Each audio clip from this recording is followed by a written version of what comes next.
നമ്മുടെ ഇന്ന് വചനം പങ്കുവെക്കാനായിട്ട് വരുന്നു. നമുക്കൊണ്ട് വചനം പങ്കുവെക്കാനായിട്ട് ഇന്ന് നമ്മുടെ കൂടെ ആയിരിക്കുന്നത് ബ്രദർ ബിജു പൂഴിക്കോളാണ്. പൂഴിക്കോൾ എന്ന് പറയുമ്പോൾ നമ്മുടെ കടുത്തുരുത്തിക്ക് ആപ്പാഞ്ചിറ ഏരിയയാണ് പൂഴിക്കോൾ എന്ന് പറഞ്ഞ സ്ഥലം. അദ്ദേഹം ഈ പോൾ ചാലാവീട്ടിൽ അച്ഛന്റെ കൂടെയും അതുപോലെ തന്നെ ഇപ്പം അദ്ദേഹം ശുശ്രൂഷ ചെയ്യുന്നത് മൗണ്ടൻ അബോ ആശ്രമം വാഗമണിലെ ധ്യാന കേന്ദ്രത്തിലെ വാഴയാനിക്ക് അച്ഛൻ്റെ കൂടെ. വാഴയാനിക്ക് അച്ഛൻ എന്ന് പറയുമ്പോഴത്തേക്ക് അദ്ദേഹം വലിയ ഡെലിവറൻസിന്റെ ഒരാളാണ്. ആ അച്ഛന്റെ കൂടെയാണ് അദ്ദേഹം ശുശ്രൂഷ ചെയ്തുകൊണ്ടിരിക്കുന്നത്. ഏകദേശം 10 വർഷത്തേക്കുള്ളായിട്ട് അദ്ദേഹം ശുശ്രൂഷ മേഖല വർക്ക് ചെയ്യുന്ന ആളാണ്. ഞാനൊരു ഈയിടെയാണ് അദ്ദേഹത്തെ പരിചയപ്പെടുന്നത്. ഞങ്ങളൊരു കാരിസ് ഫാമിലിയിൽ ഞങ്ങൾ എല്ലാ ശനിയാഴ്ചകളിലും ഞങ്ങൾ ഒരു നൈറ്റ് ആരാധനയ്ക്ക് പോകുന്നുണ്ട്, ഫുൾ നൈറ്റ്. അപ്പൊ അങ്ങനെ പോയപ്പോൾ അവിടെ വെച്ചാണ് അദ്ദേഹത്തെ പരിചയപ്പെടുന്നത്. അപ്പൊ ഇദ്ദേഹത്തെ പറ്റി ഞാൻ അദ്ദേഹത്തോട് ഇക്കാര്യം സംസാരിക്കുകയും അദ്ദേഹം വളരെ സന്തോഷത്തോടെ അത് സ്വീകരിക്കുകയും ചെയ്തു.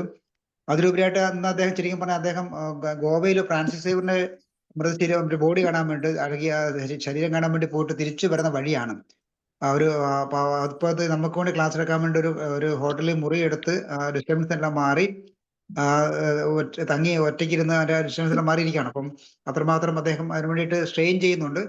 അപ്പൊ നമുക്ക് മാക്സിമം ആൾക്കാരെ ഇതിലേക്ക് പങ്കെടുപ്പിക്കാം. അതിനൊപ്പം തന്നെ സ്നേഹത്തോടെ അത് പിന്നെ ബിജു വൃന്ദന്റെ പേഴ്സണൽ ബ്രാങ്കിൽ ഭാര്യ ഇറ്റലിയിലാണ്, ഒരു കുഞ്ഞാണുള്ളത്. ദൈവത്തിന് ദാനമായ ഒരു കുഞ്ഞാണ്. ഒത്തിരി വർഷം കാത്തിന് ശേഷം കിട്ടിയൊരു കുഞ്ഞാണ്. അപ്പം നമുക്ക് ബിജു വെറുതെ ഈശോയുടെ കരങ്ങളിൽ കൊടുത്തുകൊണ്ട് നമുക്കൊന്ന് സമർപ്പിക്കാം. അതുപോലെ തന്നെ ഇന്ന് വചനം പ്രവേശിക്കുമ്പോൾ, ഇന്ന് ശുദ്ധീകരണാത്മാക്കൾ കൂടി ക്ലാസ് എടുക്കുമ്പോൾ അതിലൂടെ ഒത്തിരി ആത്മാക്കൾ മോചനം ലഭിക്കപ്പെടുവാനായിട്ടും ഒത്തിരി ആത്മാക്കൾ സ്വർഗത്തിലേക്ക് ഉയർത്തപ്പെടുവാനായിട്ടും വലിയൊരു അനുഗ്രഹം കർത്താവ് ബ്രദറിലൂടെ നമുക്ക് എല്ലാവർക്കും പ്രയോജനപ്പെട്ട എന്ന് പ്രാർത്ഥിക്കാം. നമുക്ക് നിമിഷം സ്തുതിക്കാം. Hallelujah hallelujah. കെട്ടുകൾ മാറാൻ എല്ലാ ബന്ധങ്ങൾ കഴിഞ്ഞു പോകാൻ നമുക്ക് സ്തുതിക്കാം. ധാരാളം വചനങ്ങൾ ഒഴുകി വരുക, പരിശുദ്ധാത്മ നിറയപ്പെടുക, നമുക്ക് സ്തുതിക്കാം. Hallelujah hallelujah hallelujah hallelujah hallelujah hallelujah hallelujah. യേശുവേ നന്ദി, യേശുവേ മഹത്വം മഹത്വം മഹത്വം. Hallelujah hallelujah hallelujah hallelujah hallelujah hallelujah hallelujah. യേശുവേ ആരാധന ആരാധന. സ്തുതിക്കും hallelujah hallelujah hallelujah hallelujah hallelujah. യേശുവേ ബിജു ബ്രദറിന് പ്രൈസ് ലോർഡ്. ബിജു ബ്രദറെ നമുക്ക് വീഡിയോ ഓണാക്കി വരാം കേട്ടോ. ബിജു ബ്രദറിന്റെ വീഡിയോ ഓണാക്കി നമുക്ക് ഇതിനകത്ത് ക്ലാസ് എടുക്കാം കേട്ടോ. മുഖം കണ്ട് നമുക്ക് സംസാരിക്കാം. ബിജു ബ്രദറിനെ സ്നേഹത്തോടെ ബിജു ബ്രദർ ഇപ്പൊ പറഞ്ഞു പോണോ? ശബ്ദം കേൾക്കുന്നുണ്ടോ?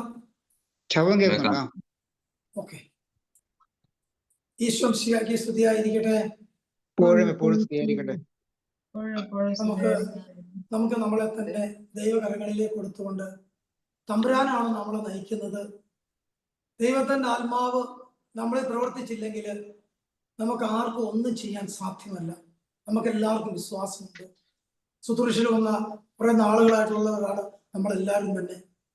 അപ്പൊ നമുക്ക് ദൈവകരങ്ങളത്തിന്റെ അല്ലെ ദൈവത്തിന്റെ ആത്മാവിന്റെ പരിശുദ്ധാത്മാവ് ത്രിയേക ദൈവത്തിന്റെ പിതാവും പുത്രനും പരിശുദ്ധാത്മാവുമായ ദൈവത്തിന്റെ കൃപ എന്താണോ, ദൈവത്തിന്റെ ആത്മാവിന്റെ പ്രവർത്തനം എന്താണോ നമുക്ക് ഓരോരുത്തർക്കും അറിയാം.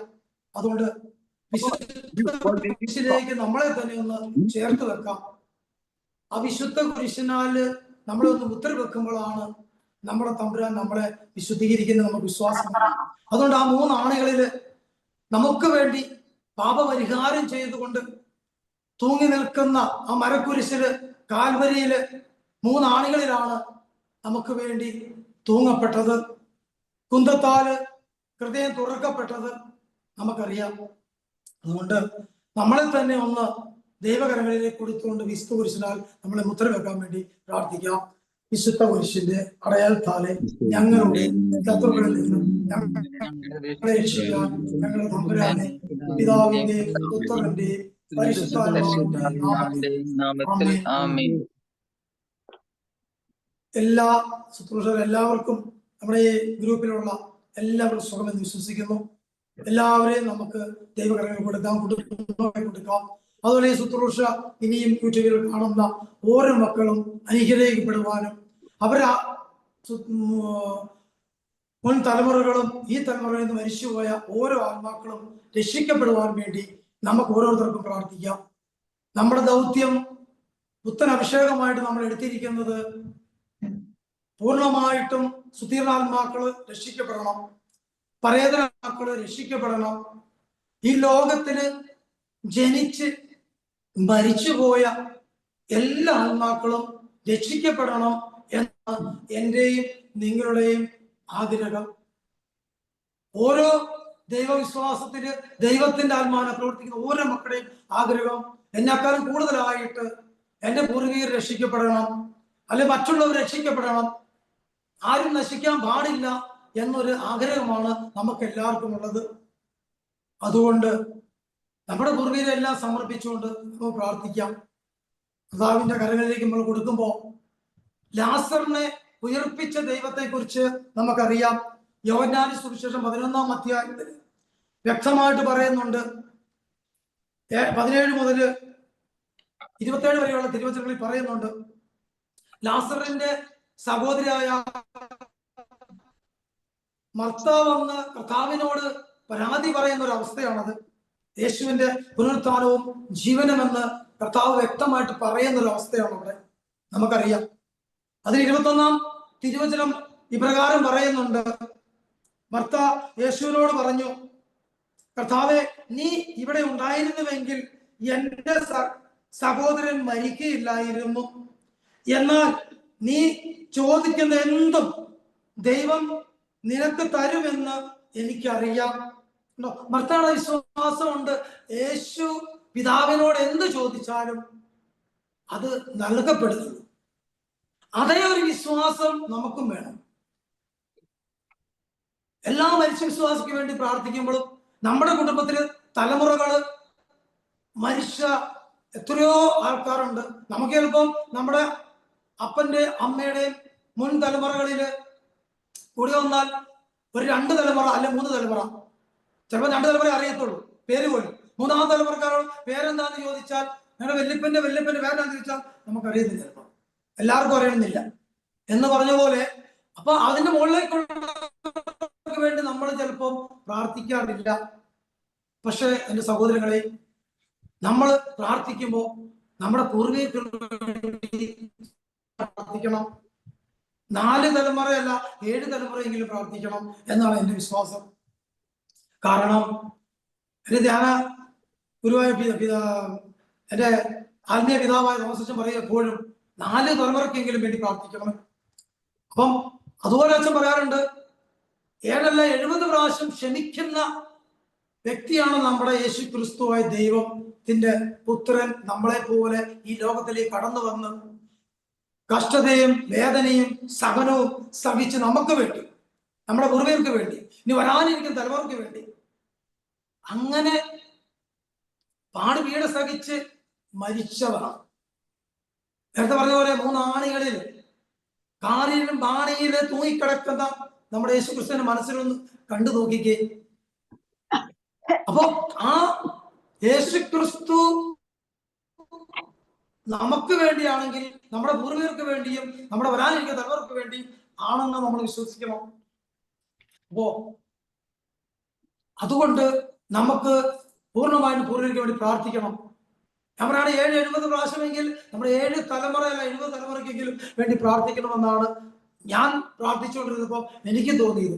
എന്റെ പ്രാർത്ഥന ഞാൻ ധ്യാനിച്ചിരുന്ന് പ്രാർത്ഥിച്ചപ്പോൾ ഒരു ആദവും ഹവ്വയും മുതൽ നമ്മുടെ പൂർവ്വപിതാക്കന്മാരായ അപ്പനും അമ്മയും വല്യപ്പന്മാരായ ആദവും ഹവ്വയും മുതൽ ഈ നിമിഷം നമ്മളെ ശുശ്രൂഷ നമ്മൾ എല്ലാവരും കൂടിയാണ് നയിക്കുന്നത്.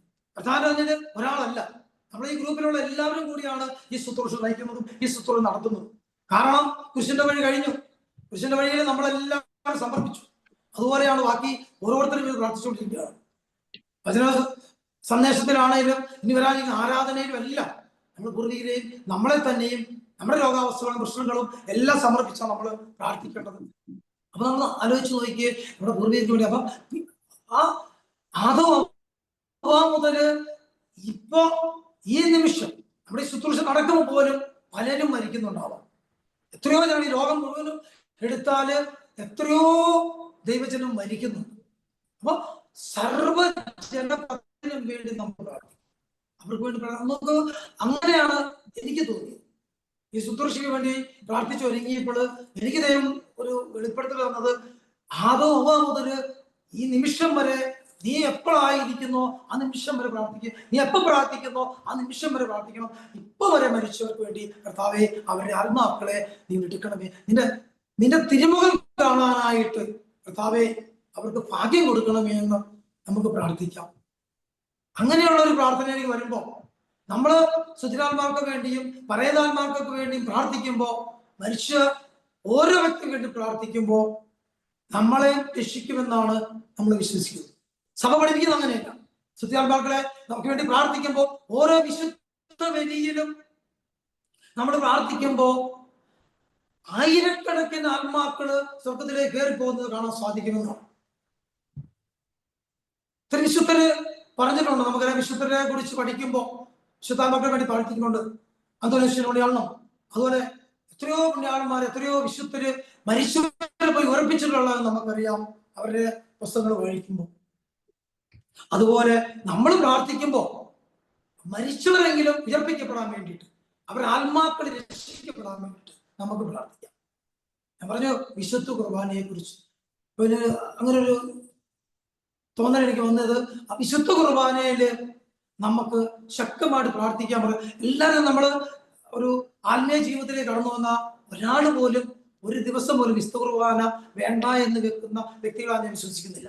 കാരണം ഞാനൊക്കെ ഇതിനെക്കുറിച്ച് പറയുകയാണെങ്കിൽ വിശുദ്ധ കുർബാന കാണാതിരുന്ന വർഷങ്ങളുണ്ട്. വിശുദ്ധ കുർബാന കാണാതിരുന്നുണ്ട്. അതിനുശേഷം എൻ്റെ ആത്മീയ ജീവിതത്തിലേക്ക് വന്നു കഴിഞ്ഞപ്പോഴാണ് ഈ കുർബാന കിട്ടാതെ, കാണലാണ് അന്ന് പറഞ്ഞുകൊണ്ടിരുന്നെങ്കിലും ഇപ്പൊ കുർബാന അർപ്പിക്കലിലേക്ക് വന്നപ്പോ കുർബാന ഒന്നായിട്ട് ആ കസാൻ വിലാസി ഉയർത്തുമ്പോഴും അൽത്താരയിലേക്ക് ആ വിശുദ്ധ വൈദികര് വന്ന് വിശുദ്ധ ബലി അർപ്പിക്കുമ്പോൾ തന്നെ നമ്മൾ അതിനോട് ലയിച്ചു കയറി അങ്ങനെ ഇരുന്ന് ആ ബലിയായി തീരുമ്പോൾ അബ്രാഹത്തിന്റെ ബലി പോലെ, സാഗിനെ കൊടുത്ത അബ്രാഹത്തിന്റെ ബലി പോലെ ഞാനും നിങ്ങളും ബലിയായി തീരാൻ വേണ്ടി ആഗ്രഹിക്കുന്ന ആ നിമിഷങ്ങളിൽ എത്രയോ ഒരു അനുഭൂതിയാണ് നമുക്കുണ്ടാകുന്നത്.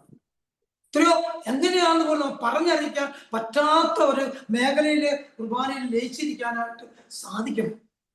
അങ്ങനെ ഇരിക്കുമ്പോഴാണ് അനുഗ്രഹമായി മാറും. കാരണം ഞാൻ പറഞ്ഞല്ലോ നേരത്തെ 10-15 വർഷക്കാലം ഞാൻ സൗദി അറേബ്യയിൽ ജോലി ചെയ്തിരുന്നു. അവിടെ കുർബാന ഇല്ലായിരുന്നു. ഞാൻ ആയിരുന്ന സ്ഥലത്ത്, അത് ഞാനൊരു ജോർദാനിലേക്ക് ബോർഡറിലായിരുന്നു. അവിടെ നിന്നൊക്കെ എനിക്ക് ഒരു കുർബാന കിട്ടിയിട്ടില്ല. നാട്ടിൽ വരുന്ന 3-4 വർഷം കൂടുമ്പോൾ നാട്ടിൽ വരുമ്പോഴാണ് കുർബാന ഉള്ളത്. അപ്പൊ അങ്ങനെ ഉണ്ടായിരുന്ന ഒരു വ്യക്തിയാണ്. അതിനുശേഷമാണ് കരിസ്മാനിക്ക് ധ്യാനം കൂടി. ആ ധ്യാനത്തിലൂടെ അഭിഷേകത്തിലേക്ക് വന്നു. ദൈവം അനുഗ്രഹിച്ചപ്പോഴാണ് വിശുദ്ധ കുർബാന മുടക്കാൻ പറ്റാത്തൊരവസ്ഥയിലേക്ക് വന്നു. ഒരു ദിവസം പോലും മുടങ്ങാതെ ഇരിക്കാൻ പ്രാർത്ഥിക്കുന്നത്. ഇന്നത്തെ വിശുദ്ധ ബലി കഴിഞ്ഞ് ആ കുർബാന ഇറങ്ങുമ്പോൾ തന്നെ ആ നിമിഷം ഞങ്ങൾ പ്രാർത്ഥിക്കും, കർത്താവേ നാളെ ഇവിടെ വന്ന് ഒരു കുർബാന അർപ്പിക്കുവാൻ എനിക്ക് സാധിക്കണമേ, ആ കുർബാനയിൽ എന്നെ അനുഗ്രഹിക്കണമേ. ഞങ്ങൾ ഓരോരുത്തർക്കും വേണ്ടി പ്രാർത്ഥിക്കുമ്പോൾ അവരെല്ലാം അനുഗ്രഹിക്കണമേ. മറ്റുള്ളവർക്ക് വേണ്ടി പ്രാർത്ഥിക്കാനാ നമ്മൾ കൂടുതലും തീഷ്ണതയോടെ ഓടി നടക്കുന്നത്. അത് നമുക്ക് വേണ്ടിയിട്ടല്ല. നമുക്ക് സഹനം വരുന്നുണ്ട്, പ്രശ്നങ്ങൾ വരുന്നുണ്ട്, എന്തെല്ലാം അതൊന്നും നമ്മൾ ചിന്തിക്കുന്നേയില്ല. സത്യം പറഞ്ഞാൽ എന്റെ ഇത് വെച്ച് നോക്കിയാൽ ഒത്തിരി സഹനങ്ങളിലൂടെ നടക്കുന്ന ഒരു വ്യക്തിയാണ്. ആത്മീയ ജീവിതത്തിലേക്ക് വന്നപ്പോ ഒത്തിരി സഹനങ്ങൾ. കർത്താവ് അതെല്ലാം സഹിക്കാനുള്ള കൃപ. ഞാൻ അൽഫോൻസാമയുടെ ഒരു ഭക്തനാണ്. അൽഫോൻസാമയോട് മിക്കവാറും തന്നെ പ്രാർത്ഥിക്കാനായിട്ട് പോകുന്നത്. അവിടെ പോയി പ്രാർത്ഥിക്കും. ഞാൻ ഒന്നും പ്രാർത്ഥിക്കാറില്ല, ഇത്രേ പ്രാർത്ഥിക്കുള്ളൂ, അമ്മ സഹിച്ചതുപോലെ സഹിക്കാനുള്ള കൃപ എനിക്ക് വാങ്ങി തന്നാൽ മാത്രം മതി. അങ്ങനെ പ്രാർത്ഥിക്കുന്ന വ്യക്തികളെ അങ്ങനെ പ്രാർത്ഥിക്കുമ്പോൾ അവിടെ ഒത്തിരി അഭിഷേകം എനിക്കുണ്ട്. ആ സഹിക്കാൻ എന്ത് പ്രശ്നമുണ്ട്. ഈ സമൂഹത്തിന് നമ്മൾ ഒറ്റപ്പെടുത്തിയപ്പോൾ പോലും കർത്താവ് എന്നെ ഉയർത്തിയത് അതുകൊണ്ടാണ് ഞാൻ വിശ്വസിക്കുന്നത്. അമ്മയുടെ പ്രാർത്ഥനയാണ്. ചാവറച്ചനോട് പ്രാർത്ഥിക്കും, വചനത്താൽ നിറയ്ക്കണമേ. ഇന്ന് തന്നെ ഞങ്ങൾ ഇന്നലെ 2 ദിവസം ഞങ്ങൾ 3-4 പേര് കൂടി പോലെ ജോലി ചെയ്യുന്ന ശുശ്രൂഷ ചെയ്യുന്ന ഞങ്ങൾ ശുശ്രൂഷകരാണ്. 5 പേരുണ്ട്. ഞങ്ങൾ ഫ്രാൻസിസ് സേവ്യറുടെ ഭൗതിക ശരീരം സന്ദർശിക്കുവാനും തൊട്ടുമുത്താനൊക്കെ ഞങ്ങൾ പോയതാണ്. അതൊക്കെ സാധിച്ചു. 2-3 പ്രാവശ്യത്തോളം കയറി. ഇന്നലെ രാത്രിയിലും ഇന്ന് രാവിലെയും കയറി. ഞങ്ങൾ പറഞ്ഞതുപോലെ അങ്ങനെയുള്ള യാത്രയിലാണ്. ഞാൻ അത് പറഞ്ഞ ഞങ്ങൾ എവിടെയെങ്കിലും ഹോട്ടൽ റൂം എടുത്തിട്ടാണ് ഞാൻ എങ്ങനെയെങ്കിലും എനിക്ക് ശുശ്രൂഷ ചെയ്യാൻ പറ്റുന്നത്. കാരണം യാത്രയിലാണ്, തിരിച്ചുള്ള യാത്രയിലാണ്, രാത്രിയാണ് എവിടെ നിന്ന് ചെയ്യാൻ പറ്റുന്നത്. പക്ഷെ ഞങ്ങൾ പ്രാർത്ഥിച്ചപ്പോൾ ഇങ്ങനെ ഏതെങ്കിലും ഒരു ദേവാലയത്തിൽ പോയി ഏതെങ്കിലും ഒരു വൈദികരോട് ചോദിക്കാനായിട്ട് എനിക്കിങ്ങനെ പ്രചോദനം ലഭിച്ചു. അങ്ങനെ പോകുന്ന വഴി ഞങ്ങൾ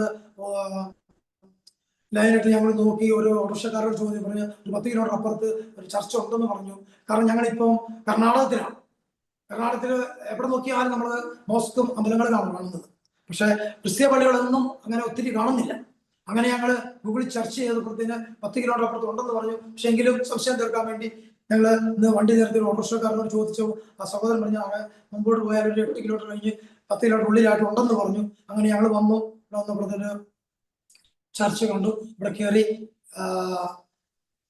അവിടുത്തെ വികാരിച്ചനോട് ഞങ്ങൾ സംസാരിച്ചു, ഇങ്ങനെ ഒരു ഓൺലൈൻ ശുശ്രൂഷയുണ്ട്, സഹായിക്കണമെന്ന് പറയുമ്പോൾ നോ പ്രോബ്ലം, ഒരു കുഴപ്പമില്ല.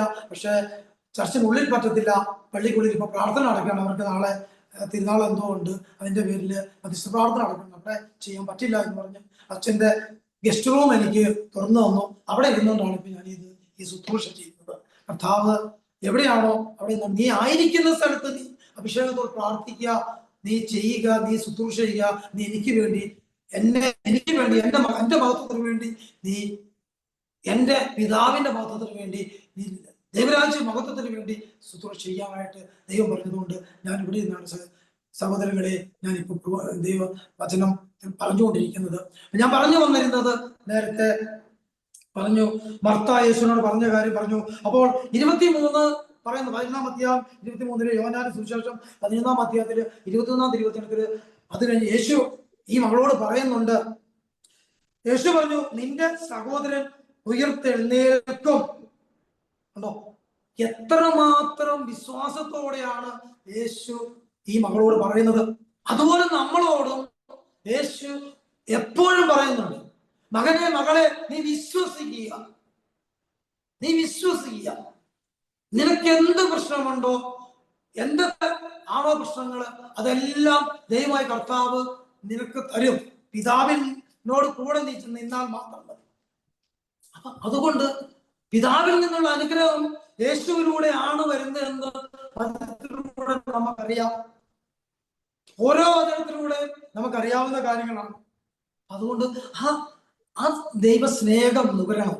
അങ്ങനെയാണ് ലാസറിനെ ഉയർപ്പിക്കുന്നതും 4 ദിവസം കഴിഞ്ഞ് അഴുകിയതും മണമുണ്ട് അങ്ങോട്ട് പോകരുതെന്ന് പോലും നമുക്കറിയാവുന്ന വചനം, എല്ലാവർക്കും സുപരിചിതമായ വചനമാണ്. ഈ മർത്തായോട് പറയുന്ന യേശുവിന്റെ പുനരുത്ഥാനത്തെയും ജീവനെയും കുറിച്ച് പറയുന്ന ആ വചനം. അപ്പം അതുപോലെ നമ്മൾ വിശ്വസിക്കുക, നമ്മുടെ പൂർവികരോട് പ്രാർത്ഥിക്കുക, മനുഷ്യ എല്ലാവർക്കും വേണ്ടി. പൗലോസ് തന്നെ ആർക്ക് വേണ്ടി ജീവിച്ച? വിജാതികൾക്ക് വേണ്ടിയാണ്. അതുപോലെ നമ്മൾ പ്രാർത്ഥിക്കുമ്പോൾ വിജാതികർക്ക് പ്രാർത്ഥിക്കാവുന്ന സകല മരിച്ച വിശ്വാസികൾ പ്രാർത്ഥിക്കുക, അവര് രക്ഷിക്കപ്പെടാം. അതിലൂടെ നമ്മൾ ഓരോരുത്തരും രക്ഷിക്കും. നമ്മുടെ കുടുംബത്തിലുള്ള എല്ലാ രോഗികളും പീഡിതരെയും ദുഃഖിതരെയും മരണാസന്നതി കഴിയുന്ന ഒത്തിരി മക്കളുണ്ടാവാം. അവർക്ക് വേണ്ടി നമുക്ക് ഈ സമയങ്ങളിൽ പ്രാർത്ഥിക്കാം. കർത്താവ് എല്ലാവരെയും ഏറ്റെടുക്കട്ടെ. അമ്മയോട് ചേർന്ന് അമ്മയുടെ മാധ്യസ്ഥം തേടിക്കൊണ്ടും നമുക്ക് പ്രാർത്ഥിക്കണം. അമ്മയാണ് നമ്മളെ ഓരോരുത്തരെയും ചേർത്ത് വെക്കുന്നത്. നമുക്കറിയാം, അമ്മയോട് ചേർന്ന് നമ്മൾ ഈശോയെ സ്നേഹിച്ചെങ്കിൽ മാത്രമേ ഉള്ളൂ ആ ഈശോയുടെ സ്നേഹം നമ്മളിലേക്ക് വന്നു. ഈശോയുടെ വചനം നമ്മളെ നിറഞ്ഞ്, നമുക്കറിയാം ഇപ്പൊ ക്രിസ്തുമസിന്റെ ആ മേഖലയിലേക്ക് ക്രിസ്തുമസ് ആയിക്കൊണ്ടിരിക്കും. നമ്മൾ അതിന്റെ നോമ്പും ഉപവാസവുമായിട്ട് മുമ്പോട്ട് നടക്കുന്ന സമയമാണ്. 25-ാം തീയതി യേശു പുൽക്കൂട്ടിൽ ജനിക്കുന്നു. ആ ജനിക്കുന്ന യേശു ക്രിസ്തു മരിക്കുന്നത് വരെ അമ്മ കൂടെ ഉണ്ടായിരുന്നു എന്നാണ് വചനം പറയുന്നത്. അല്ലെങ്കിൽ നമ്മളിപ്പോ കുരിശിന്റെ വഴി ശ്രമിച്ചതാണ്. ആ കുരിശിന്റെ വഴി പറയുന്നുണ്ട്, പുൽക്കൂട് മുതല് കുരിശിന്റെ വഴി അത് പറയുന്ന അത് നോക്കി ഗാവുൽത്ത വരെയും അമ്മ കൂടെ ഉണ്ടായിരുന്നു എന്നാണ്. അപ്പം അമ്മ എപ്പോഴും ഉണ്ടായിരുന്നു. ഈ 3 വർഷക്കാലം യേശു പരിശുദ്ധീവിതം നയിച്ച് രോഗികളെ സൗഖ്യപ്പെടുത്തിയും അന്ധകാരശക്തിയുടെ പൈശാചിനെ വിട്ടിപ്പിച്ചും, പിശാചിനെ ഉപദ്രവത്തിൽ കഴിയുന്ന ഓരോ മക്കളെയും വിട്ടിപ്പിച്ച് പിശാചിന്റെ തല തകർത്തുകൊണ്ട് യേശുക്രിസ്തു പോയപ്പോഴും, ലാസറടക്കം ഒത്തിരി മക്കളെ ഉയർപ്പിച്ചപ്പോഴും ഈ പറയുന്ന അമ്മ കൂടെ ഉണ്ടായിരുന്നു. അവിടെ അമ്മയോട് ചേർന്ന് നമുക്കൊരു നന്മ നിറഞ്ഞ മറിയം ചെല്ലാം. ദൈവകൃപ നിറഞ്ഞ മറിയമേ സുസ്തി, കർത്താവ് അങ്ങയുടെ കൂടെ സ്ത്രീകളെ അങ്ങ് അനുഗ്രഹിക്കപ്പെട്ടുള്ളൂ. അങ്ങയുടെ ഉദരത്തിന്റെ ഫലമായി ഈശോ അനുഗ്രഹിക്കപ്പെട്ടവനാകുന്നു.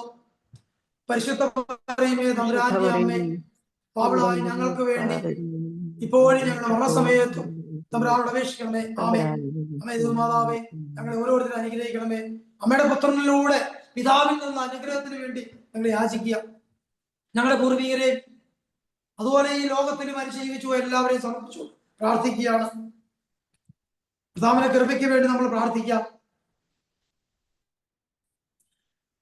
അതുപോലെ പറയുന്നില്ലേ, യോഹന്നാൻ 12:20 പറയുന്നുണ്ട്, യേശുവിനെ അനുഗമിക്കാൻ ആഗ്രഹിക്കുന്നവരെല്ലാവരും അതിനെക്കുറിച്ച് പറ്റിയാണ് പറയുന്നത്. യോഹന്നാൻ 20 പറയുന്നു, യോഹന്നാൻ 12:20. ഓക്കെ, സോറി, യോഹന്നാൻ സുവിശേഷം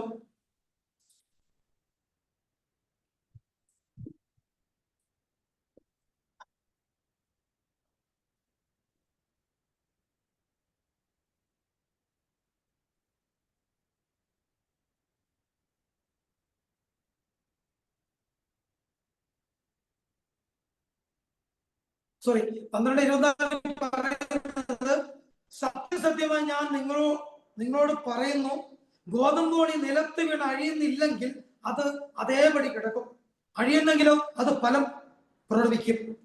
അതേ ഒരു അവസ്ഥയിലാണ് നമ്മൾ ജീവിക്കുന്നത്. നമ്മൾ ശുശ്രൂഷ ചെയ്യുമ്പോൾ, മറ്റുള്ളവർക്ക് വേണ്ടി പ്രാർത്ഥിക്കുമ്പോൾ, പുനരുദ്ധാനത്തിന് വേണ്ടി നമ്മുടെ പുറകെ കണ്ട് പ്രാർത്ഥിക്കുമ്പോൾ ഈ ഒരു അവസ്ഥയിലേക്ക് നമ്മൾ മാറണം പ്രാർത്ഥനയിലൂടെ. അപ്പോഴാണ് നമ്മുടെ ദൈവം നമ്മളെ അനുഗ്രഹിക്കുന്നത്. ഒരു ഗോതമ്പോണിയാകാൻ നമുക്ക് ആഗ്രഹിക്കാം. ഒരു ഗോതമ്പോണിയായി മാറി നമ്മളെ തന്നെ സമർപ്പിച്ച് ദൈവത്തിന് കൊടുക്കുമ്പോൾ ദൈവം നമ്മളെ അനുഗ്രഹിക്കും. അവരെല്ലാം നമുക്ക് സമർപ്പിച്ചുകൊണ്ട് പ്രാർത്ഥിക്കണം. കാരണം പ്രാർത്ഥന എന്ന് പറയുന്നത് യേശുവിനെ കാണണം, യേശുവിലൂടെ നമ്മൾ അനുഗ്രഹിക്കപ്പെടും. നേരത്തെ കുർബാനയെ പറഞ്ഞ പോലെ ആ കുർബാനയിൽ നമ്മളെ തന്നെ സമർപ്പിച്ചുകൊണ്ട് പ്രാർത്ഥിക്കുന്ന പോലെ ഒരു അവസ്ഥ രക്ഷിക്കപ്പെടണം. കാരണം നമ്മൾ രക്ഷിക്കപ്പെടുന്ന പോലെ തന്നെ നമ്മുടെ കുടുംബം രക്ഷിക്കപ്പെടണം എന്നൊരു അവസ്ഥയുണ്ട്. അത് നമ്മൾ പ്രാർത്ഥിക്കുവാണെങ്കിൽ ലൂക്കായുടെ സുവിശേഷം 19-ാം അധ്യായത്തില്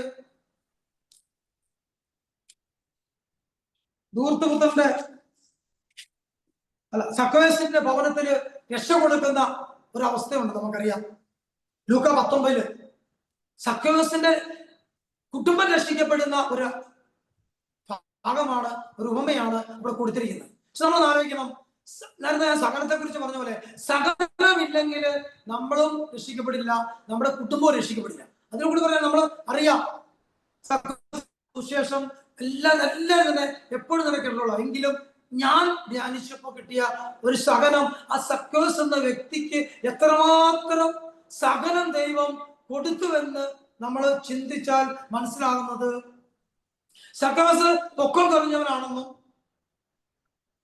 ആ വ്യക്തി ചുങ്കക്കാരനാണെന്നും ചുങ്കം പിരിക്കുന്ന വ്യക്തിയാണെന്ന് നമുക്കറിയാം.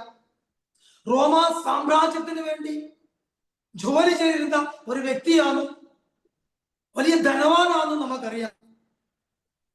ആ ധനവാൻ ഒരു സമൂഹത്തിലേക്ക് ഇറങ്ങി വരുമ്പോ, അല്ലെങ്കിൽ യേശു എന്ന വ്യക്തിയെ കാണാൻ വേണ്ടി ഓടി ശിക്കമോർ മരത്തിന്റെ മുകളിൽ കയറിയെന്നാണ് വചനം പഠിപ്പിക്കുന്നത്. അതിനുവേണ്ടി യേശു വരുമ്പോൾ ഓടാൻ സാധിക്കില്ല. കാരണം നമ്മൾ ചിന്തിച്ചു നോക്ക്, നമ്മുടെ ഈ ലോകത്തിലൂടെ നമ്മൾ ഇപ്പോഴത്തെ കാലഘട്ടം നോക്കുമ്പോൾ ഒരു ചില സ്ഥാനമാനമുള്ള ഒരു വ്യക്തിയാണെങ്കിൽ, ഏതെങ്കിലും ഒരു വ്യക്തി, ഒരു പ്രവാചകൻ വരുന്നുണ്ട് എന്നറിഞ്ഞുകൊണ്ട് ആ വ്യക്തിയെ കാണണമെങ്കിൽ ആരും അറിയാതെ കാണാനേ പോകും. അല്ലെങ്കിൽ മറ്റുള്ളവർ എന്ത് പറയും? കാരണം ഈ മറ്റുള്ള ജനങ്ങളെ പിഴിഞ്ഞ് അവർ കൊടുക്കേണ്ട ചുങ്കമല്ല, അതിന്റെ ഇരട്ടി പോലും വാങ്ങുന്ന വ്യക്തിയായിരുന്നു ഈ സക്കോസ് എന്ന വ്യക്തി. നമുക്കറിയാം, ഈ സക്കോസിനെ ദൈവം തെരഞ്ഞു പിടിച്ച് അവനെ നമ്മുടെ കുടുംബത്തെ രക്ഷിച്ചത് ആ സഹനമുണ്ടോ അതിനകത്ത്.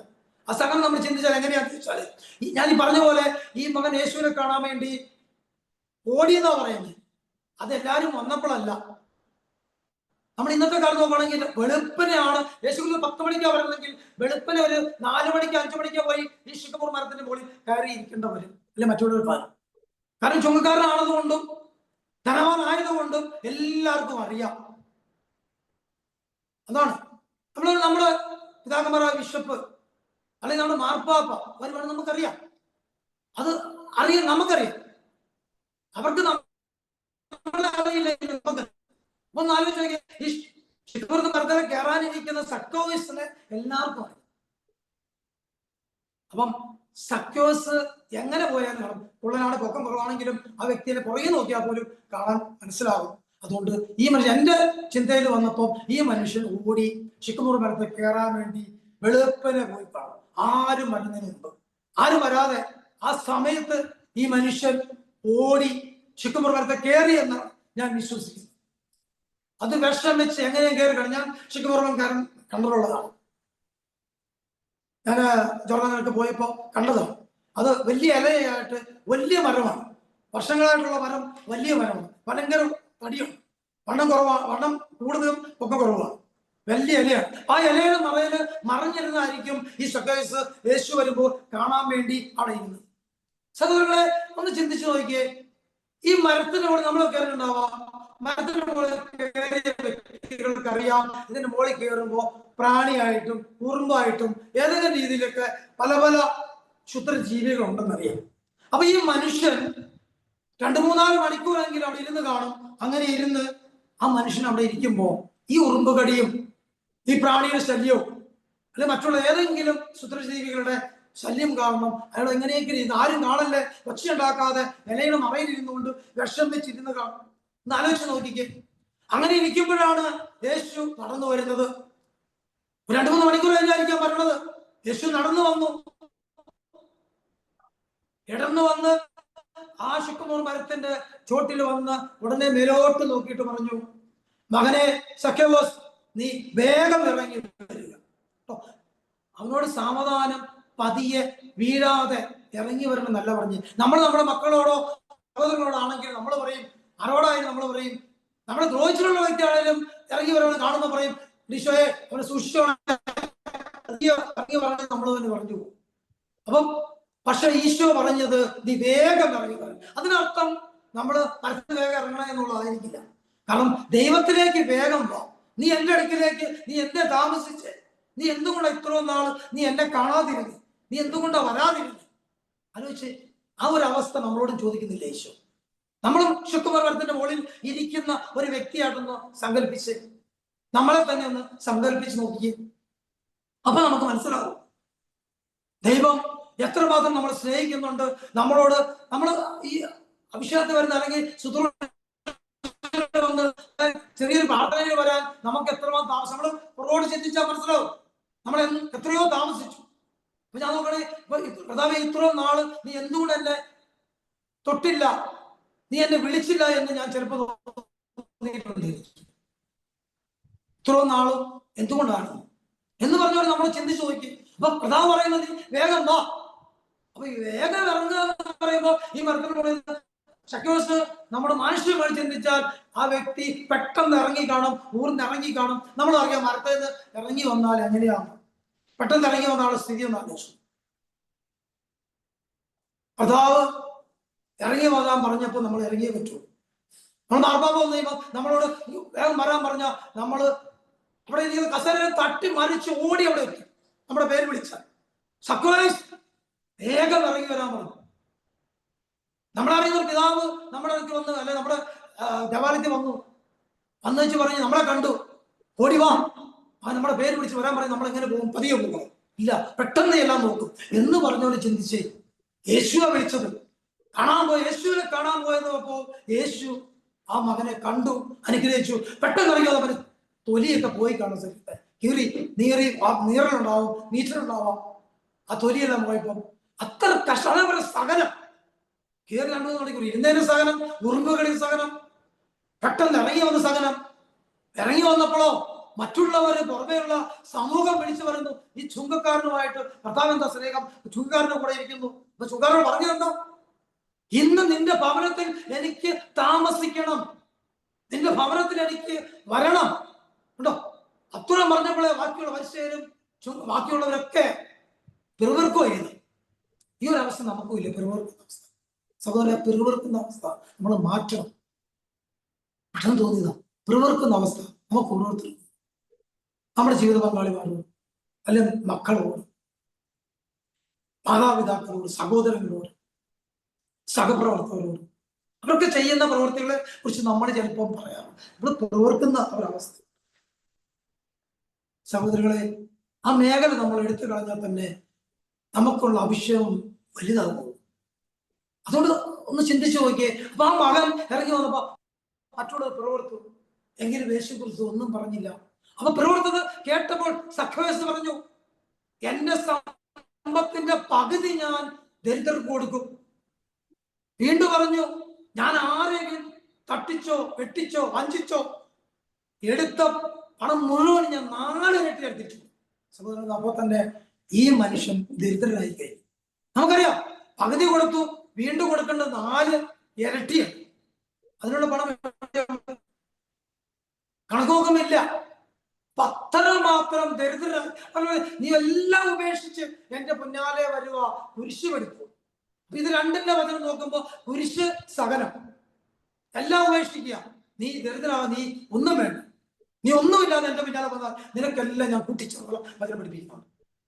ഓക്കെ, അപ്പൊ അപ്പോഴെയാണ് നമ്മൾ അതുകൊണ്ട് ആ സഹനത്തിലൂടെ അപ്പൊ പറഞ്ഞു, യേശു കുറിച്ച് ഒരേ ഒരു വാക്യം പറഞ്ഞുള്ളൂ, നീ രക്ഷിക്കപ്പെട്ടിരിക്കുന്നത്, നിന്റെ കുടുംബവും രക്ഷിക്കപ്പെട്ടിരിക്കുന്നു, നിന്റെ കുടുംബം രക്ഷ.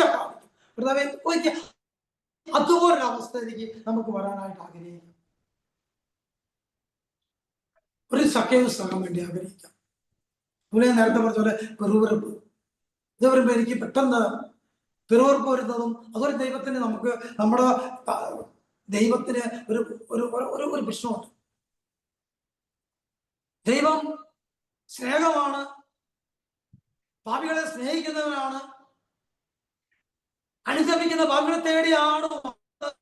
എല്ലാം നമുക്ക് വചനത്തിലൂടെ അറിയാവുന്ന കാര്യങ്ങളാണ്.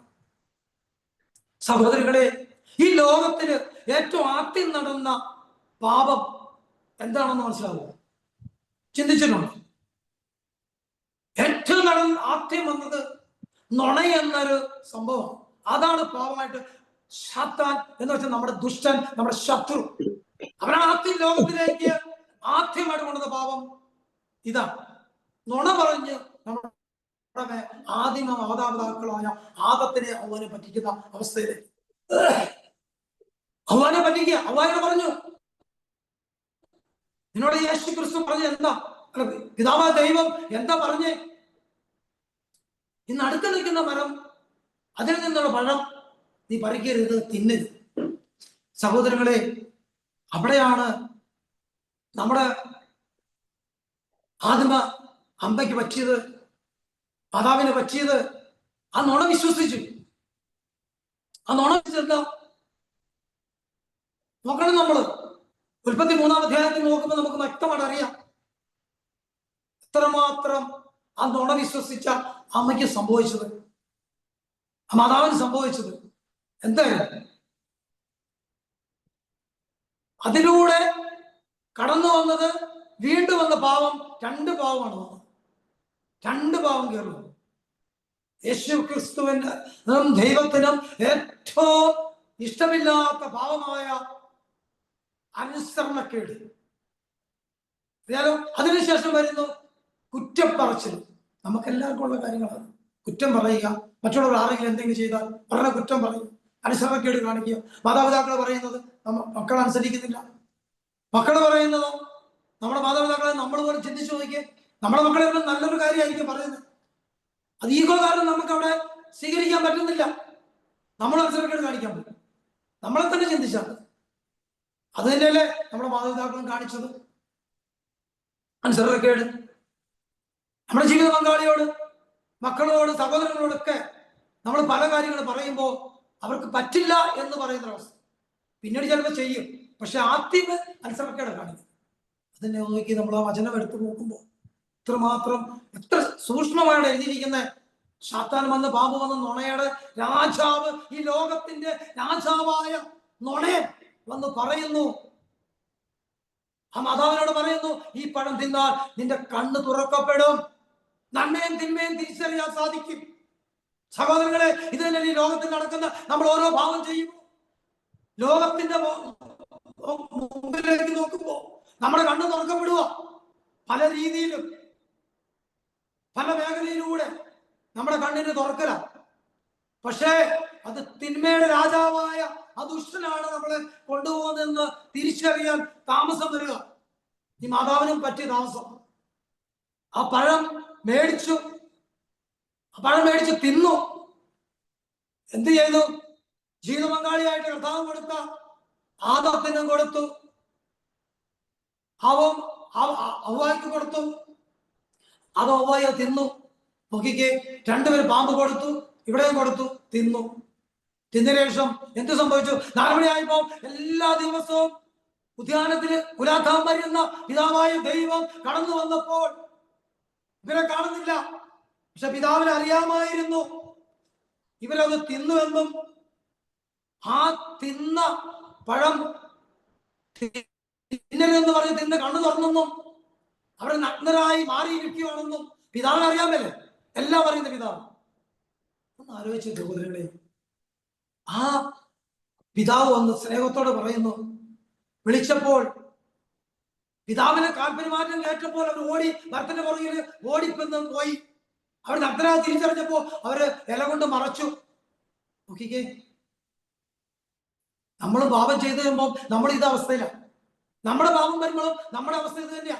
നമ്മൾ മാനക്കേടുകൾ മാറുക. അപ്പൊ അതുകൊണ്ട് ആ ഒരു മേഖലയിൽ വിശുദ്ധീകരിക്കപ്പെടാൻ വേണ്ടി നമുക്ക് പ്രാർത്ഥിക്കാം. സഹോദരങ്ങളെ, അങ്ങനെ ഇരിക്കുന്ന ആദത്തിനെ അവർ കാണാതെ ദൈവം വന്ന് വഴക്കല്ല ഉണ്ടാക്കിയത്. മക്കളെ എന്നാ വിളിക്കുന്നത്. അതിനകത്ത് പറയുന്നുണ്ട്, മക്കളെ നിങ്ങൾ എവിടെയാ? ഞങ്ങൾ ഈ മരത്തിന്റെ പുറകിലുണ്ടെന്നാണ് ആദവും ഹവ്വായും പറയുന്നത്. എന്തേ? പിതാവ് ചോദിച്ചു, എന്തേ നിങ്ങൾ അവിടെ ഇരിക്കുന്നത്? നിങ്ങൾ പറഞ്ഞ പഴം തിന്നരുതെന്ന് പറഞ്ഞ പഴം നിങ്ങൾ പറിച്ച് തിന്നോ? ഞങ്ങൾ തിന്നു ആണോ? ഹവ്വായി വന്നു. അപ്പൊ ആദത്തോട് പിതാവ് ചോദിച്ചു, അനുസരണക്കേട് കാണിച്ചു എന്ന് മനസ്സിലായല്ലോ, അവിടെ തിന്നു. എന്നിട്ടും പിതാവ് ചോദിച്ചു, നീ എന്തുകൊണ്ടാണ് അത് മേടിച്ച് തിന്നത്? എന്തുകൊണ്ടാണ് നീ പറിച്ചു തിന്നത്? ഹവ്വായ അപ്പം ആദം പറയുന്നുണ്ട്, സഹോദരങ്ങളെ, എവിടെയാ നിങ്ങൾ ഇങ്ങനെയാണ് ചിന്തിക്കേണ്ടത്, ശ്രദ്ധിക്കേണ്ടത്. ആ കുറ്റം പറയുന്ന ഒരു അവസ്ഥ ഏത് രീതിയിലാണെന്ന് പിതാവിനോട് പറയാ, നീ എനിക്ക് കൂട്ടിൽ തന്ന ആ സ്ത്രീ എനിക്ക് തന്നു, ഞാൻ തിന്നു. സഹോദരികളെ, നോക്കിക്കേ, എത്രമാത്രം കുറ്റത്തിന്റെ ആ പോക്ക്. കുറ്റം പറഞ്ഞപ്പോ ആ കുറ്റം പറച്ചിലിന്റെ ആ ഗൗരവം എന്നെടുത്തേ എത്രമാത്രം ആഴമായിട്ടാണ് പോയത്. പിതാവിനെ വിളിക്കും, നീ തന്ന. അപ്പനായ പിതാവിനെ വിളിക്കും, നീ തന്ന, എനിക്ക് കൂട്ടിൽ തന്ന ആ സ്ത്രീ, ജീവിത പങ്കാളിയെ ആ സ്ത്രീ എനിക്ക് തന്നു, ഞാൻ തിന്നു. എന്തുകൊണ്ട് അങ്ങനെയുള്ള വാക്കുകൾ? ചിന്തിക്കുന്ന സഹോദരൻ, ഈ പാപത്തിന്റെ മേഖല കയറി വന്നപ്പോൾ, ദുഷ്ടൻ ചതിച്ചപ്പോൾ, ഈ ലോകത്തിന്റെ രാജാവ് ഈ മക്കൾ നശിപ്പിച്ചപ്പോൾ അവർ കുറ്റം പറഞ്ഞത് വെറും നീചമായ വാക്കിലൂടെ. പിതാവായ ദൈവത്തെ പോലും അത്രമാത്രം താഴ്ന്ന രീതിയിൽ സംസാരിക്കുന്ന ഒരു അവസരം അതിന് ശക്തമായിട്ട് അതിനെ വായിച്ചു നോക്കാൻ മനസ്സിലാവും. ശക്തമായിട്ടാണ് പറയുന്നത്. അപ്പോൾ പിതാവായ ദൈവം ഹവ്വായോട് ചോദിച്ചു, നീ എന്തേ ഈ പഴം പറിച്ച് നിന്റെ ജീവിത പങ്കാളിയായ നിനക്ക് ഞാൻ കൂട്ടി തന്ന അതത്തിന് കൊടുത്തത്? അപ്പൊ എന്താ പറഞ്ഞേ? ആ പാമ്പ് എനിക്ക് തന്നു, സർപ്പം എനിക്ക് തന്നു, ഞാനത് തിന്നു, ബാക്കി അവിടെ കൊടുത്തു. അവിടെ കുറ്റവാ. അവിടെ സാത്താന്റെ കെണിയിൽ വീണെന്നൊന്നുമല്ല, അനുദപിക്കുകയല്ല ചെയ്തത്. എനിക്ക് പറ്റിപ്പോയി പിതാവേ, അറിയില്ലായിരുന്നു, എനിക്ക് കിട്ടിയപ്പോ ഞാൻ തിന്നുപോയി എന്ന് ഒരു അനുതാപം നടത്തിയില്ല. അനുതാപം നടത്താത്തതിന്റെ അവസ്ഥയാണ് അവിടെ പിതാവിന് മുമ്പിൽ നടന്നത്. അപ്പൊ പറഞ്ഞ് പിതാവിനെ ശപിക്കുകയാണ് ചെയ്യുന്നത്. നമുക്കറിയാം അവരുടെ ശാപവാക്കുകൾ എന്തെങ്കിലും നമ്മുടെ ഓർമ്മയിലും വന്നിട്ടുണ്ടെങ്കിൽ നമുക്ക് പ്രാർത്ഥിക്കാം. പിതാവേ, ഞങ്ങളുടെ അപ്പന്റെയും അമ്മയുടെയും തലമുറയിൽ ഒരു 7 തലമുറയെങ്കിലും വിശുദ്ധീകരിക്കപ്പെടാനായിട്ട് അവരെ ഏതെങ്കിലും അനുസരണക്കേട് ദൈവമേ നിന്നോടോ സ്വർഗത്തിനോടോ എതിരായി പാപം ചെയ്തിട്ടുണ്ടെങ്കിൽ അവരെല്ലാം വിശുദ്ധീകരിച്ച് അങ്ങയുടെ തിരുവോകം കാണുവാനായിട്ടുള്ള ഭാഗ്യം കൊടുക്കണമെന്ന് പ്രാർത്ഥിക്കണം. ഈ കുറ്റപ്പെടുത്തലും മനസ്സിലാക്കേടും അനുഗമിക്കാത്തൊരവസ്ഥ വന്ന ആ മേഖലയിൽ വന്നതുപോലെ തന്നെ നമുക്കറിയാം. പുതിയ നിയമത്തിലേക്ക് വരുമ്പോ യേശു ക്രിസ്തുവിന് കൂടെ നടന്ന യൂദാസിനെ പറ്റിയ അവസ്ഥ നമുക്കറിയാലോ. അനുസരണക്കേട് കാണിച്ചു, ഒറ്റിക്കൊടുത്തു ഒരു ചുംബനത്താൽ. ആ ചുംബനത്താൽ ഒറ്റിക്കൊടുത്തപ്പോ സംഭവിച്ചത് എന്താ? കാൽവരിയില് 3 ആണികൾ തൂങ്ങേണ്ട വന്നു. പക്ഷെ ഒറ്റിക്കൊടുത്തതിനല്ല വിഷയം. പിതാവിന് അറിയാം ഒറ്റിക്കൊടുത്ത്. ആ പിതാവിന് സ്നേഹമായിരുന്നു യേശു ക്രിസ്തുവിടെ നമ്മുടെ മാനവരാശിയായ നമ്മളെ ഓരോരുത്തരെയും നമ്മുടെ തലമുറയെ രക്ഷിക്കണമെന്ന് ആ ഒരു അവസ്ഥയിൽ നമ്മളെ രക്ഷിക്കാൻ വേണ്ടി ദൈവം ആഗ്രഹിക്കുന്നുണ്ട് സഹോദരങ്ങളെ. അതുകൊണ്ട് യേശു ക്രിസ്തു കാൽവരിയിൽ കുരിശ് ചുമക്കണമായിരുന്നു, ചാട്ടവരാടി ഏക്കണമായിരുന്നു, കാലിലും കാണിയിൽ തൂങ്ങണമായിരുന്നു. ഇത് പിതാവിന് നിശ്ചയമായിരുന്നു. പക്ഷെ അതിന് സാത്താന്റെ പ്രവർത്തനത്തിലൂടെ യൂദാസ് ഉപയോഗിച്ചു. പക്ഷെ യൂദാസ് അനുതപിച്ചില്ല. പത്രോസ്ലിയെ പോലെ, ശമയോൻ പത്രോസിനെ പോലെ ഏറ്റുപറഞ്ഞ് ആ പിതാവിന്റെ അടുക്കൽ ഒരു കുമ്പസാരം നടത്തിയില്ല, അനുതപിച്ചില്ല.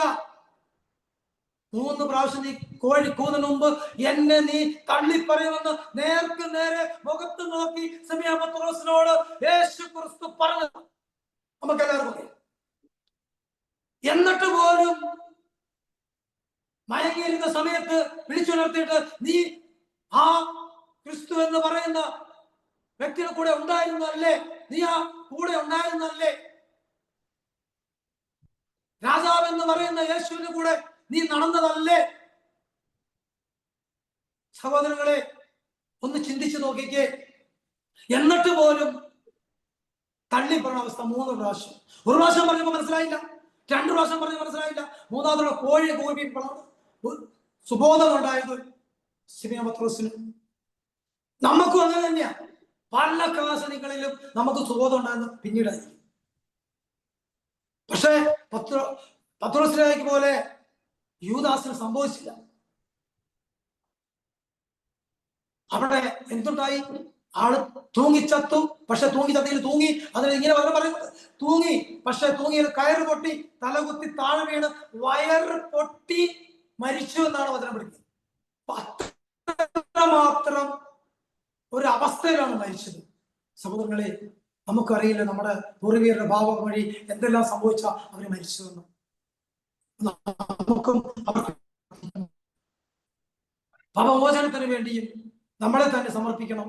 നമ്മുടെ പാപമോചനത്തിന് വേണ്ടി അത് മാതാക്കളെ പോലെ ആകരുത്. അവർ പിതാക്കള് ദൈവത്തിന്റെ സന്നിധി അനുദപിച്ചില്ല എന്ന് നമുക്കറിയാം. അനുഭവിക്കാത്തത് അവരിൽ നിന്ന് ആ നീയും ശാസ്ത്രനോട് പറഞ്ഞെന്താ, നീയും സ്ത്രീയും തമ്മിൽ ശത്രുത ഉണ്ടാവും, അവൻ നിന്റെ തല തകർക്കും, നിന്റെ കുതികാലിൽ കടി പരിക്കേൽപ്പിക്കും. വചനം വ്യക്തമായിട്ട് കിടപ്പുണ്ട്. അത് തന്നെ എപ്പോഴും സംഭവിച്ചുകൊണ്ടിരിക്കുന്നു. നമ്മളെ ശത്രുക്കള് വേട്ടയാടുന്ന, ശത്രുവായിട്ട് നമ്മളെ ദ്രോഹിക്കുന്ന എത്രയോ മക്കളുടെ നമ്മുടെ സഹോദരങ്ങളായിരിക്കാം, ജീവിതമക്കളെ ആയിരിക്കാം, മക്കളിലൂടെ ആയിരിക്കാം, മാതാപിതാക്കളെ ആയിരിക്കാം, സഹോദരൻ അല്ലെങ്കിൽ നമ്മുടെ കൂടെ പ്രവർത്തിക്കുന്ന ഏതെങ്കിലും സഹപ്രവർത്തകരിലോ ആയിരിക്കാം. നമ്മളെയൊക്കെ ദ്രോഹിക്കുന്ന ഒത്തിരി പേര് പല രീതിയിൽ, വാക്കാല് പോലും, അല്ലെ കുറ്റം പറച്ചിലൂടെ, നമ്മുടെ അയലോക്കത്തൊന്നായിരിക്കാം. പക്ഷെ സഹോദരങ്ങളെ, പക്ഷെ നമ്മൾ ചിന്തിക്കേണ്ടത് യൂദാസിലും ഈ ഹവ്വായിലും കയറിയ അതേ സാത്താൻ എന്ന് പറയുന്ന ശത്രു തന്നെയാണ്, ഈ ലോകത്തിന്റെ രാജാവായ ശത്രുവാണ് നമ്മളെ ഇങ്ങനെ ഈ അവസ്ഥയിലേക്ക് കൊണ്ടുപോകാനായിട്ട് അവരിലൂടെ പ്രവർത്തിക്കും. അപ്പൊ ആ വ്യക്തികളെ നമ്മൾ കാണുക. ആ വ്യക്തികള് നല്ലവരായിരിക്കാം, അവരുടെ അവസ്ഥ, അവർ ഏതെങ്കിലും രീതിയിൽ അവസ്ഥയിലായിരിക്കുമ്പോൾ, ശത്താന്റെ പ്രവർത്തനത്തിലായിരിക്കുമ്പോൾ അവര് നമ്മളെ കുറ്റം പറയും, നമ്മളെ ദ്രോഹിക്കും. നമുക്ക് സഹനമായിട്ട് അത് ഏറ്റെടുക്കുക. അപ്പോ നമ്മൾ രക്ഷിക്കും. അതല്ലേ പറയാം, കർത്താവ് പറയുന്നതാണ്, നിന്നെ ദ്രോഹിക്കുന്നവർക്ക് വേണ്ടി നീ പ്രാർത്ഥിക്കുക, നിന്നെ തള്ളി പറയുന്നവർക്ക് വേണ്ടി നീ പ്രാർത്ഥിക്കുക, നിന്നെ ദുഷിപ്പിക്കുന്നവർക്ക് വേണ്ടി ദൈവസന്നിധിയിൽ മുട്ടുകുത്തി പ്രാർത്ഥിക്കുക. അപ്പോൾ അവന്റെ തലയിൽ തീക്കനൽ കൂട്ടും മാനസാന്തരത്തിന്റെ. സഹോദരങ്ങളെ, എത്രമാത്രം ഭംഗിയായിട്ട് ദൈവം നമ്മളെ പഠിപ്പിക്കുന്നത്. അതത്തിന് പോലെ മകനെ മകളെ എന്ന് നമ്മളെ വിളിക്കുന്നുണ്ട്. നമുക്കറിയാം ധൂർത്തപുത്രന്റെ കഥ. എല്ലാം വാങ്ങിയിട്ട് പോയി, അന്യദേശത്ത് പോയി, എല്ലാം ധൂർത്തടിച്ച് മൊത്തം തീർന്നു കഴിഞ്ഞപ്പോ പന്നിക്കുഴിയിൽ പോയി കടന്ന ധൂർത്തപുത്രനെ കൂടി ഞാൻ പറയേണ്ട കാര്യമില്ല, എല്ലാം നമുക്കറിയാവുന്ന, അതെപ്പോഴും കേൾക്കുന്ന. എങ്കിലും നമ്മൾ ചിന്തിച്ചു നോക്കിക്കേ, ഈ പറയുന്ന ധൂർത്തപുത്രൻ പന്നിക്കുഴി കടന്നുകൊണ്ട് ആലോചിച്ചു, എന്റെ പിതാവിന്റെ സന്നിധിയിൽ എത്രയോ വാലിക്കാർ, എത്രയോ ജോലിക്കാർ സുഭിക്ഷമായിട്ട് ഭക്ഷണം കഴിച്ച് ജീവിക്കുന്നു. നോക്കിക്കേ, അപ്പോഴാ സുബോധയോടെ തിരിച്ചു കയറുന്നത്. ഒരു സഹോദരങ്ങളെ, അവിടെ ഞാൻ വായിച്ചപ്പോ എനിക്ക് തോന്നിയത്, ഒരു കാരണവശാലും പിതാവ് ഒരിക്കലും യേശുക്രിസ്തുവിലൂടെ നമ്മളെ രക്ഷിക്കും, പക്ഷെ ഒരിക്കലും നമ്മളെ നമ്മുടെ അടുത്ത് വന്ന് നമ്മളെ രക്ഷിച്ചുകൊണ്ട് പോയില്ല.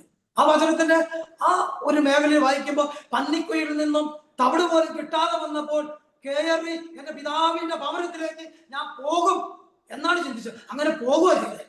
പക്ഷെ പിതാവ് പന്നിക്കുയിലേക്ക് ചെന്നിട്ടില്ല.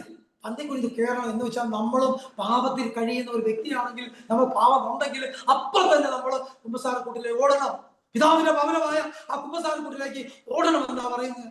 വിശുദ്ധ ബലിയിലേക്ക് ഓടണം, അവിടെ അനുഗമിക്കണം. പാവം ഏറ്റു പറഞ്ഞ വിശുദ്ധ ബലിയില് കുർബാന അർപ്പിക്കണം. കുമ്പസാരിച്ച് ഒരു അനുതാപമാണ് കുർബാനയിൽ നടത്തേണ്ടത്.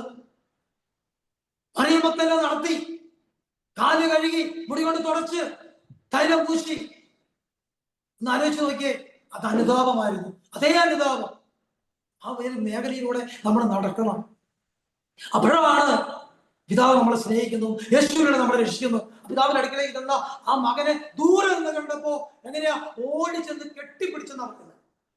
കെട്ടിപ്പിടിച്ചുകൊണ്ട് പരിചാരനോട് പറഞ്ഞു, എന്റെ മകൻ മൃതനായിരുന്നു, ഒരു അപരാധത്തിന്റെ മകനായി തിരിച്ചു വന്നു. അവനെ കുളിപ്പിക്കുക, അവനെ നല്ല വസ്ത്രം ധരിപ്പിക്കുക, അവനെ മോതിരം അണിയിപ്പിക്കുക, ചെരുപ്പണിയിപ്പിക്കുക, വേത്തരം കുപ്പായം കൊടുത്ത് അണിയിച്ചൊരുക്കാനാ പറയുന്നത്.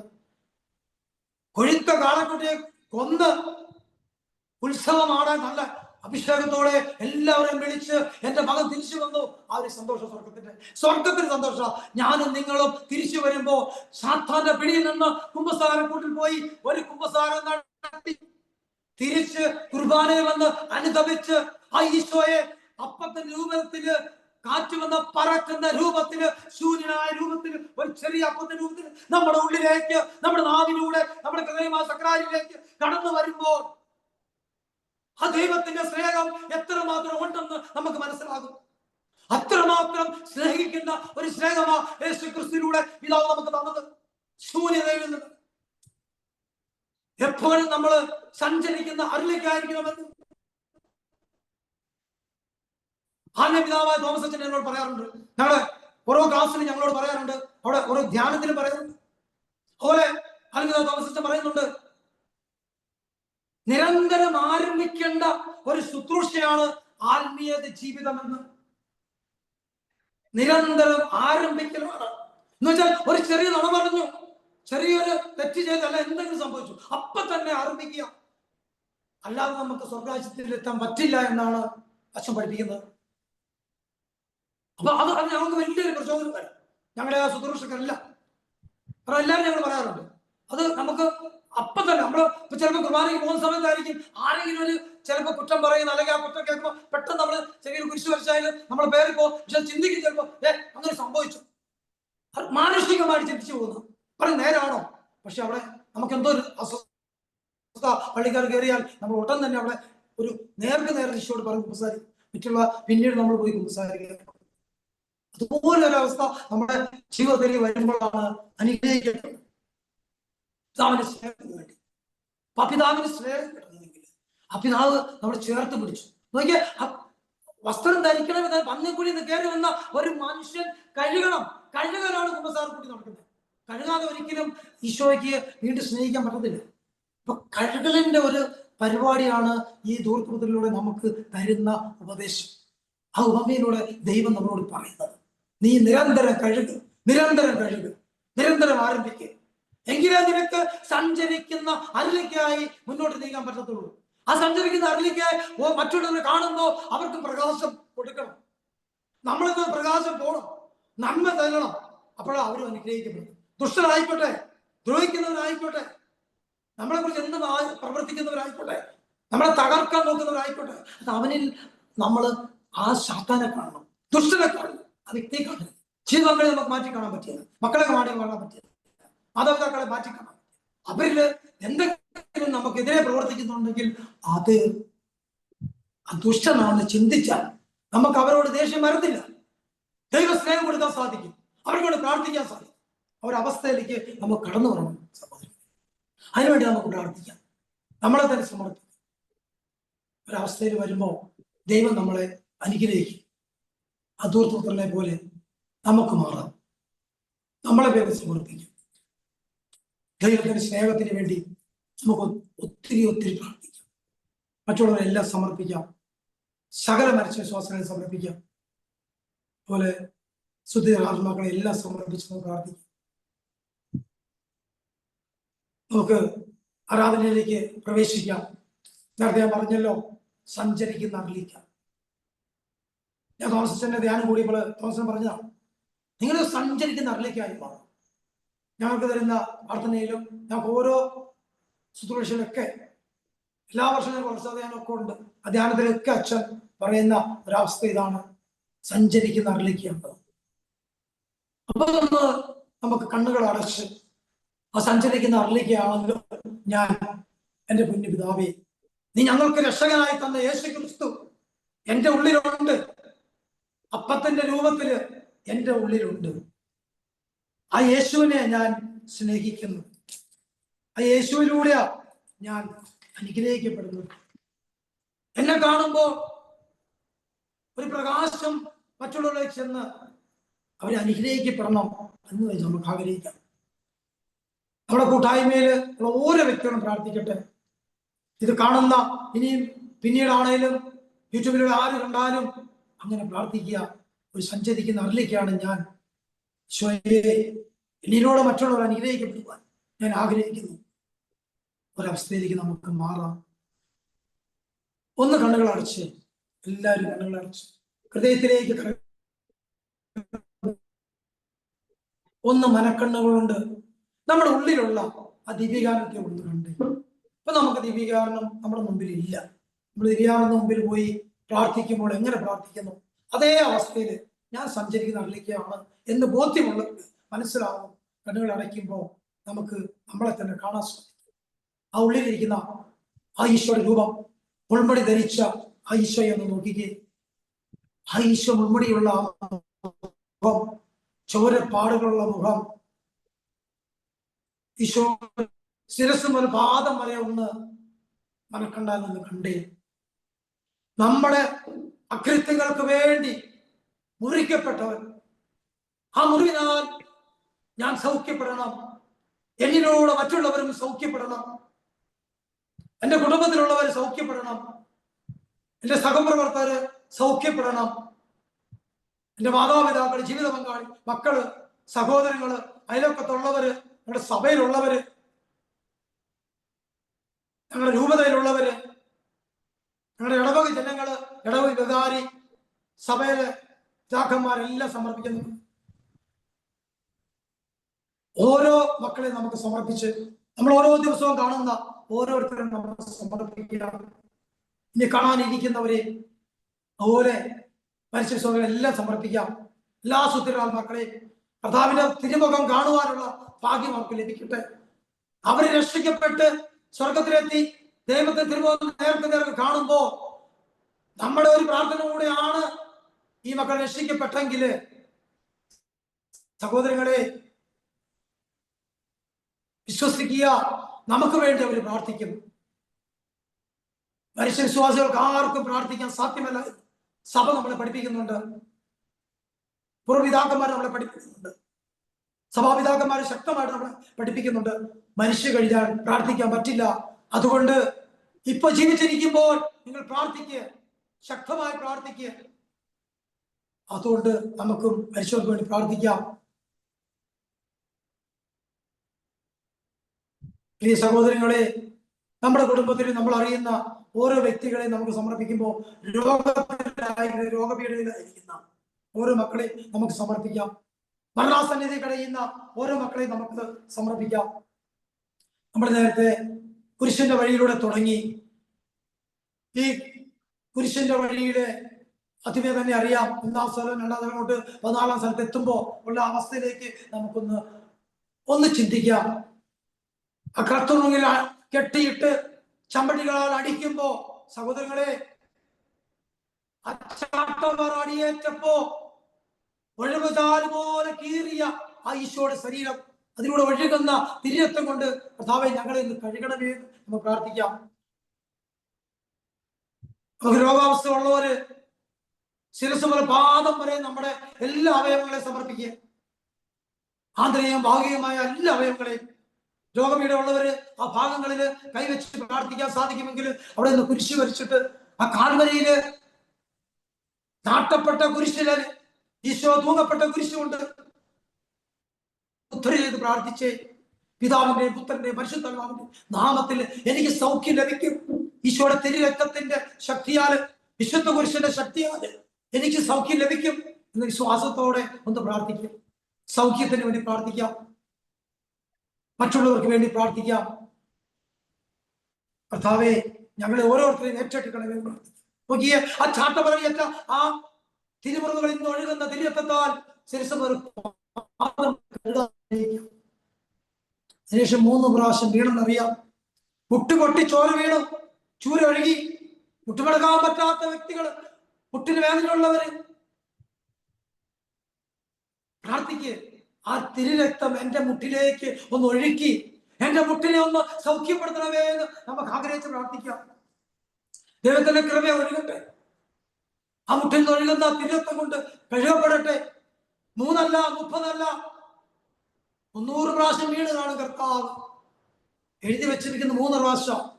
അപ്പൊ നമുക്ക് വേണ്ടിയാ, നമ്മുടെ അകൃത്യങ്ങൾക്കും രോഗപീഠകൾക്കും വേണ്ടിയാ ആ 3 പ്രാവശ്യം വേണമെന്ന് മനസ്സിലാക്കുക.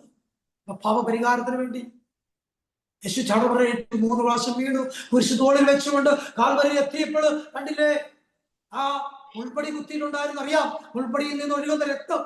നമ്മുടെ ചിന്ത കൊണ്ട് നമ്മൾ മറ്റുള്ളവരെ കുറ്റം പറഞ്ഞ് മറ്റുള്ളവരെ വേദനിപ്പിച്ച് ആ മേഖലയിലൂടെ വന്ന ആ പാവക്കെട്ട് കഴിയട്ടെ. ആ മുൾപടിയിൽ കുത്തി ഇറങ്ങിയപ്പോൾ ശിരസിൽ ഒഴുകിയ ആ തിരുരക്തത്താൽ കഴുകപ്പെടട്ടെ. ശിരസിലുള്ള ട്യൂമറുകള്, തലവേദനകള്, ക്യാൻസറുകള്, ഏതെങ്കിലും രീതിയിലുള്ള അവസ്ഥ ഉണ്ടെങ്കിൽ, തലവെട്ടിപ്പൊളക്കുന്ന വേദനകള് എല്ലാം സൗഖ്യപ്പെടുവാൻ ആ തിരുരക്തം കൊണ്ട്, ആ മുൾപടി കുത്തിയപ്പോൾ ഒഴുകിയ തിരുരക്തം കൊണ്ട് എന്നെ ഒന്ന് സൗഖ്യപ്പെടുത്തണമേ എന്ന് ഒന്ന് ആഗ്രഹിച്ച് പ്രാർത്ഥിച്ച് സഹോദരത്വം സൗഖ്യം ലഭിക്കും. വിശ്വാസത്തിൽ പ്രാർത്ഥിക്കും.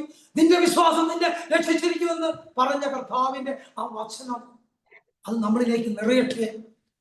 അല്പവിശ്വാസികളെ, നിങ്ങൾ എന്നാ സൗഖ്യപ്പെടുത്തുന്ന കർത്താവ് ശിഷ്യന്മാരോട് ചോദിച്ചില്ലേ? അവർ പ്രാർത്ഥിച്ചിട്ട് സൗഖ്യം ലഭിച്ചില്ല. പക്ഷേ കർത്താവിന്റെ സൗഖ്യം ലഭിക്കാൻ വിശ്വാസമുള്ളവരുടെ ദൈവത്തിന്റെ ആത്മാവ് പ്രവർത്തിക്കുമെന്ന് യേശുക്രിസ്തു പറയുന്നുണ്ട്. അതുകൊണ്ട് വിശ്വാസത്തോടെ പ്രാർത്ഥിക്കുക. നമ്മുടെ കണ്ണിന്റെ അവസ്ഥകള്, കാഴ്ചയില്ലാത്ത അവസ്ഥ, കാഴ്ച മങ്ങുന്ന അവസ്ഥ, കണ്ണീർ ഒഴുകുന്ന അവസ്ഥ, ചെവി വേദന, ചെവി കേൾക്കാത്ത അവസ്ഥകള്, ഇവിടെ എല്ലാ സമയം പ്രാർത്ഥിക്കും. തുറക്കട്ടെ. അവസരത്തിന് അഭിഷേകം. ചെവിക്ക് തടസ്സങ്ങൾ, ചെവിക്ക് കേൾവിയില്ലാത്ത, അല്ല ചെവിയിൽ കഴിപ്പോടുന്ന, അവിടെ എല്ലാം സൗഖ്യം ഉണ്ടാവട്ടെ. തൊണ്ടവേദന, അങ്ങനെയുള്ള അവസ്ഥകളെല്ലാം മാറട്ടെ.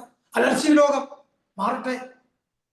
സ്ഥാപന 3 ആളുകളിലേക്ക് ആ ഇരുമ്പാടുകൾ കൊണ്ട് ആ കുരിശിലേക്ക് തറച്ചപ്പോൾ കൈ കാലുകളിൽ ഒഴുകിയ ആ തിരുരക്തം 5 തിരുമുറുകളെ കുറിച്ച് ധ്യാനിച്ച സഹോദരങ്ങളെ, ഈശോ നമ്മുടെ ഉള്ളിൽ ഇല്ലേ? ഇന്ന് നമ്മൾ വിശ്വമാനം അർപ്പിച്ചതല്ലേ ശക്തമായിട്ട്? ഞങ്ങൾ ഇന്നലെ ഇന്നും കൊങ്ങിണിയിലാണ് കുർബാന അർപ്പിച്ചത്. പക്ഷെ നമുക്കൊക്കെ ശുശ്രൂഷയിൽ നമുക്കെല്ലാം ഭാഷാപരം അറിയാം. ആ ഭാഷാപരത്തിന് ശുദ്ധിച്ചിരുന്നപ്പോ അഭിഷേകത്തോടെ ആ കുർബാനയിലേക്ക് സാധിച്ചു. നമുക്കറിയില്ല ഭാഷ, പക്ഷെ സ്വർഗത്തിന്റെ ഭാഷ ദൈവം നമുക്ക് നൽകിയിട്ടുണ്ട്. ഭാഷാപരം എന്ന ശുശ്രൂഷ ആ സ്വർഗത്തിന്റെ ഭാഷ, മാലാഖമാരുടെ ഭാഷയാണ്, സകല വിശുദ്ധന്മാരുടെ ഭാഷ. ആ ഭാഷ നമുക്ക് കിട്ടാൻ ആഗ്രഹിക്കണം. ആ ഭാഷാപരം കിട്ടിക്കഴിഞ്ഞാൽ ദൈവത്തിന്റെ ആത്മാവിനോട് ചേർന്ന് നമുക്ക് സ്തുതിക്കാൻ സാധിക്കും, പ്രാർത്ഥിക്കാൻ സാധിക്കും. അതുകൊണ്ട് ആ തിരുരക്തം ഒഴുകട്ടെ. അക്കുന്തത്താൽ തുറക്കപ്പെട്ടപ്പോൾ ആ പടയാളി കർത്താവിന്റെ ആ പിതാവിലേക്ക് കുത്തി ഇറക്കിയപ്പോ സഹോദരങ്ങളെ, ആ ചങ്ക് പൊട്ടി ഒഴുകിയത് വിശുദ്ധ ജലമോ വിശുദ്ധ രക്തത്താലും നമ്മുടെ ആ കുത്തിയ പടയാളിയുടെ ഒരു കണ്ണ് തുറക്കപ്പെട്ടതെന്ന് വചനം പഠിപ്പിക്കുന്നത്, സഭ പഠിപ്പിക്കുന്നത്. ആ കണ്ണ് തുറക്കപ്പെട്ടതാണ്. ഒരു കണ്ണിന് കാഴ്ചയില്ലാത്ത വ്യക്തി അപ്പൊ തന്നെ പറഞ്ഞു, ഈ മനുഷ്യൻ നീതിമാനായിരുന്നു എന്ന് പറഞ്ഞു ഓടിപ്പോയെന്നാ പറയുന്നത്. സഹോദരങ്ങളെ, ഒന്ന് ആലോചിച്ച്, ഞാനും നിങ്ങളും യേശുക്രിസ്തു എത്ര പ്രാവശ്യമാ ആ കുത്തുന്നത്, ചങ്കില് കുത്തിയത്. ഓരോ പാപം ചെയ്യുമ്പോഴും ഓരോ വാചകം എത്രമാത്രം ചാട്ടപറാടിയാ കൊടുത്തത്. എത്ര പ്രാവശ്യമാണ് ആ മുൾപടി കുത്തി ഇറക്കിയത് തലയോട്ടിയിലേക്ക്. സഹോദരങ്ങളെ, ഒന്ന് ചിന്തിച്ചു നോക്കുക. ഞാനും നിങ്ങളും ഓരോ നിമിഷം ചിന്തിക്കണം. ദൈവമേ, ഞങ്ങൾക്ക് ഓരോരുത്തരും തെറ്റുപറ്റിപ്പോയി. നമുക്ക് അനുദപിക്കാം. ഫ്രാൻസിസ് സേവ്യറിന്റെ ഒരു അനുഗ്രഹവും അഭിഷേകവും നമുക്ക് എല്ലാവർക്കും ലഭിക്കട്ടെ.